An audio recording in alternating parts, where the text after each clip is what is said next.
अस्सलामुअलैकुम वरहमतुल्लाह। सामीन किराम, 12 जुमादत सानी की तारीख़ शुरू हो चुकी है। 15 जनवरी है।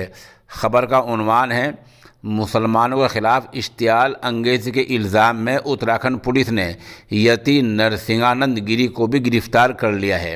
ये गिरफ़्तारी आज ही हुई है। बता दें कि इससे पहले जितेंद्र त्यागी उर्फ वसीम रिजवी को भी गिरफ़्तार कर लिया गया था। तो बहरहाल आज नरसिंहानंद को भी गिरफ़्तार कर लिया गया है।